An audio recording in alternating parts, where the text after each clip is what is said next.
happy morning mga kabrigada. And syempre dahil Monday for today, and talaga namang happy morning din kay Brigada Gob and Brigada Haji, ang ating Brigada GH, abangga. Pero yun na nga na Brigada Gob and Brigada Haji, dahil for the Monday morning ngayon, talaga namang nag-ikot na tayo sa kagilid-giliran at kasingit-singitan ng Metro and Mega Manila para tanungin ang ating mga kabrigada na kung sila nga ba ang tatanungin. Sa tingin nga ba nila magiging epektibo itong piso para sa mosquito na campaign dito nga sa may Addition Hill sa Mandaluyong.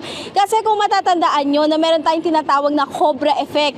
Ito yung doon sa India daw dati. Nagkaroon din ng rewarding system. Kumbaga parang ganito rin.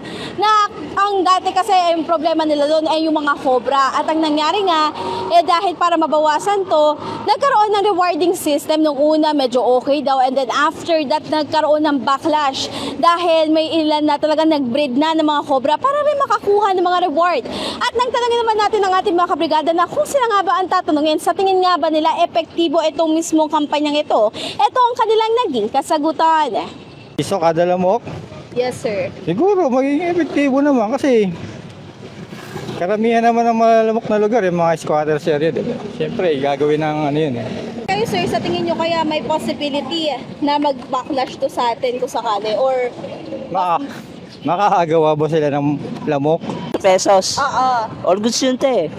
Sa tingin nyo magiging epektibo naman yun? Mababawasan? Oo. Kayad eh.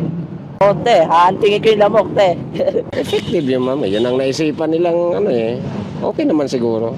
Kayo sakali, sir, may mapatay kayo na lamok o kaya may makuha kayo mga lamok, ilalapit nyo po ba, ibibigay nyo po ba para sa piso? Siguro, ma'am. Yun lang pagkakaabalahan kung magpatay ng lamok. Kasino na yung piso kong iisipin.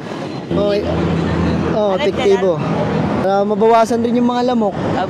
At ito na nga na Brigada Gob and Brigada Haji, habang nag-iikot tayo, nasaktuhan natin ang ating very cheerful at syempre ang ating very blooming na kabrigada na si Ma'am Nenita Castillo Emeng. Ayan. Eto si Ma'am Enelita, saktong-sakto. Ay, Nelita, saktong-sakto dahil from Mandaluyong siya. Ayan. At ito na nga, Ma'am, no, kasi kanina kikwentuhan kami, medyo natatawa na si Ma'am. Eto, tatanungin natin ulit, kung matatawa ulit si Ma'am. Ma'am, kung kayo ang tatanungin, no, kasi diba, sabi para malabanan po itong dengue, meron pong pinupush dito sa may Addition Hills, Mandaluyong na isang lamok, piso ang magiging katumbas. Kung kayo ba, Ma'am, sa tingin nyo ba, magiging epektibo kaya yung ganitong kampanya laban sa dengue? Parang sa akin hindi eh, maglinis na lang. Kasi ano yan, huli wala.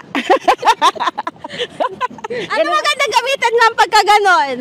Ay ano na lang, yung maglinis nga, buhos ng tanggalin yung mga tambak na tubig na yung madudumi, tas linisan yung ilalim ng, doon kasi nag-ano sila, namumugad eh, yung mga lamok. Alam mo naman yung lamok na na may dalang dengue. Bagay, ano ngayon ang dengue? Opo. At ayun, actually kanina Brigada Gob and Brigada Haji, nabanggit nga ni Ma'am na kung magkakatuloy nga daw yun, ay maganda yung parang pang-badminton, Ma'am, no, na paano kasi ang tinakita niyong paghuli kanina, Ma'am? Paano nga bang huli-huli na gano'n? Paano pa papalo? Parang yung di ba meron kang may dikit, nakita mo mas marami, parang langaw ba, didikit sila doon, yung pandikit sa langaw. Tapos ayun nga na Brigada Gob and Brigada G, sabi nga ni Ma'am na maganda nga rin daw yung tinuturo sa kanila na kunyara sa mga madidilim na lugar, may mga galing sa center, tama po ba, Ma'am? Then nakalagay sila sa ilalim, tapos after 1 week, kinukuha nila yon. Ewan ko ano ba ginagawa kasi maglalagay lang sila tapos after 1 week kukunin na nila, hindi naman nila inaano. Siguro tinignan nila kung may itlog. Ganun lang yun.